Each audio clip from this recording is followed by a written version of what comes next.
Nag-resign po ngayong araw na ito, but effective pa noong letter of resignation niya noong February 5. So mga almost 2 weeks at nalaman natin na nagbitiw na pala sa kanyang pagiging Presidential Secretary for Press and Media. Kaya siya tinatawag na Presidential Communications Office. Itong si Cesar Chavez. Nanggaling po ito dati sa pribadong sektor. Naging isa itong broadcaster at I think he was connected before with DZRH, Manila Broadcasting Company. At naging na-appoint din ito sa Train and Railway Administration, no? Bago siya mapunta sa Presidential Communications Office. So tatlo na po ang dumaan na Presidential Communications Officer o Press Secretary ni Marcos Jr. Ang una po si Attorney Trixie, nag-resign din po ito. Ang pangalawa si Cheloy Garafil, nag-resign ito at na-transfer doon sa Manila Economic and Cultural Office o ito yung ating ginagamit na parang diplomatic office para po sa pakikipag-ugnayan sa bansang Taiwan. Ayan. So pangatlo po ito, si Cesar Chavez. At wala pa nga hindi pa umiinit ang kanyang puwet sa kanyang pagiging Presidential Communications Office Secretary. September lang siya pumasok bilang acting secretary. Hindi pa yata ito siya nako-confirm sa commission on appointment. Ito, nagbitiw na. At February 5 pa po siya umalis bilang press secretary or Presidential Communications Office Secretary ni Ginoong Marcos. Bakit po kaya? Sabi niya doon sa balita na siya ay nagbitiw dahil po hindi niya na-meet ang expectation o ang mga output or ang mga trabaho na ini-expect na gawin niya bilang Presidential Communications Office Secretary. Walang detalye po ito, pero at least you can have an idea na mayroong hindi magandang namumuo o there is something wrong doon sa mga relasyon sa loob ng PCO at malamang ay isa ito sa mga dynamics ng sinasabi ni Attorney Trixie na pinapakialaman niya ng asawa niya ni Marcos na si Lisa Araneta ang pagpapatakbo sa araw-araw na administrasyon ng Office of the Presidential Communications Office at hindi ikaw ang secretary talaga dyan, kundi ang si Lisa Araneta Marcos. Yun ang itinuturo ayon sa mga nakukuha nating mga revelations ng mga dumaan dyan sa opisina na ito. No? Even ang isang undersecretary na matino at maayos, no? na nakakausap natin, dalawa yon, isang babae na galing dati sa media din, sa television, hindi ko nasasabihin po yung pangalan. Ang isa po ay naging operator nila at naging parang isa sa focus or focal person nila noong kampanya, lalaki naman ito, at sinasabi nga nila na hindi basta-basta po na ma-assign ka dyan, lalo na nasa Malacanang ang opisina ng Presidential Communications Office, ay pinapakialaman po yan at parang dalawa ang boss mo, hindi lang si Marcos Jr., kundi ito pang de facto president na nag-aastang pangulo din at siyang talagang nagpapatakbo ng gobyerno ni Marcos o isa sa nagpapatakbo sa gobyerno ni Marcos bagamat hindi siya elected, itong si Lisa Araneta Marcos. So, masisense mo talaga, you can have a very basic fundamental analysis that something is not good going through along the office of the Presidential Communications Office. In less than 3 years, tatlo ang dumaan na mga press secretary or secretary for the Presidential Communications Office at hindi tumatagal itong si Cesar Chavez ang pinakahuli, umabot lang yata siya ng 5 buwan, no? Diyan sa loob ng Presidential Communications Office. So something really is happening at mukhang may katotohanan ayon nga sa ating nakukuhang mga impormasyon from the inside experience ng mga dumaan dyan, dalawang undersecretary ang nakausap natin. The dynamics there is hindi naman talaga si Marcos na nagpapatakbo ng araw-araw na mga administrasyon sa Office of the President kundi si Lisa. At lahat pinapakialaman niya, siguro hindi niya lang mapakialaman yung doon kay Lucas Bersamin kasi yun ay naging Supreme Court Chief Justice, no? At syempre may power play talagang nagaganap.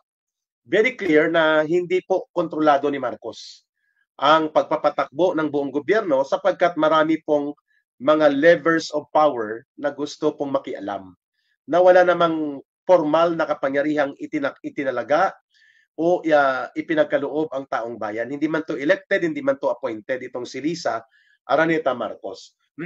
But according to revelations of those who happen to know yung direct knowledge nila sa loob ng dynamic sa Malacanang, sobra pa po kay Cleopatra pag umasta ito si Lisa Araneta Marcos kung ang pag-uusapan ay pangingialam sa pagpapatakbo at pamumuno ng pamahalaan, even though she is not given that mandate as a president. She was never elected, she was never a candidate, at she was never given that mandate from the very start, no? Pero siyempre, ang kanyang access to power through kay Marcos Jr., no? Ginagawa kasi silang tagapagtakip ng butas, no? Yung PCO, tama nga eh. Ginagawa sila mag-announce lang ng mga scheduled activities. Wala naman talagang communication silang ginagawa para po may paliwanag sa taong bayan ang mga mahahalaga na mga usapin at mga issues and even mga iskandalo na sumusulpot at nagiging bahagi po ng administrasyon ni Marcos. Halimbawa, they are not even explaining bakit walang report si Marcos Jr. sa kanyang super pet project na Maharlika Diskarte Fund na 500 billion pesos. Dapat pinapaliwanag yan ng Presidential Communications Office. Wala. At ngayon, ang Supreme Court ay nagmamando sa Central Bank, sa Land Bank of the Philippines at sa Development Bank of the Philippines na magpaliwanag kung bakit ano ang nangyari sa pondo ng bayan na napakalaki. I think ang sa Land Bank was 50 billion and ang sa Development Bank of the Philippines was I think 125 or almost 100 billion pesos.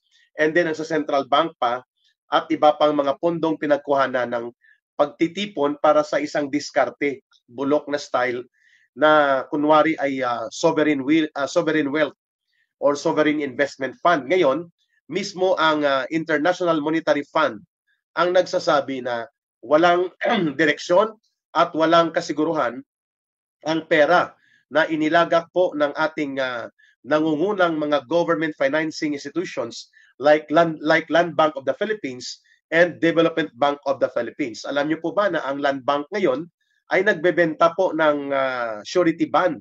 Kapag nagbebenta ka po ng surety bond, ibig sabihin po niyan ay nangungutang ka sa mga depositors at sa mga kliyente sa publiko.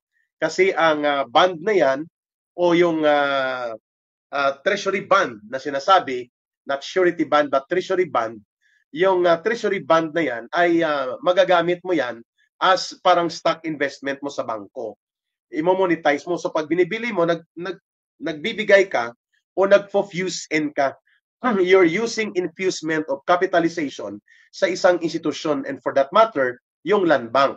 Yon ang dahilan kung bakit nawawalan siya ng pondo. Kaya para hindi siya magbangkarote, at sabi ko nga, ang no less than the International Monetary Fund and ang World Bank mismo, nakikita nilang ganitong questionable na mga very, very fluid and unstable na pagpapalabas ng pondong 50 billion pesos mula sa Land Bank na dapat yan ay para sa modernisasyon ng agrikultura at pag-sustain ng ating mga kailangan na maging matatag ang ating agricultural sector. Thank you sa pagpapakulay ha. Na-appreciate po ni Ka Eric. Hindi ko nakita yung pangalan. Okay. Maraming salamat po sa pagpapakulay. Okay. I appreciate so much. So, ang Land Bank po at ang Development Bank of the Philippines ay mga pangunahing financial institutions ng ating gobyerno at humigit kumulang 125 or almost 150 billion pesos po ang pondo na inilagak nila sa Maharlika Diskarte Fund. At ito ay hindi man lang ipinapaliwanag ng Presidential Communications Office. Anong nangyari dito? Dito sa nakakaduda na super pet project ni Ginoong Marcos at nila Martin Romualdez na Maharlika Diskarte Fund. Walang opisina, walang report, walang updates, nada. Hindi rin po nagpapaliwanag itong Presidential Communications Office kung bakit po ganun ang nangyari dito sa naging konsesyon na nakuha ng San Miguel Infrastructure Corporation nila Ramon Ang, kung bakit nagsipagtaasan po ang mga singil sa airport.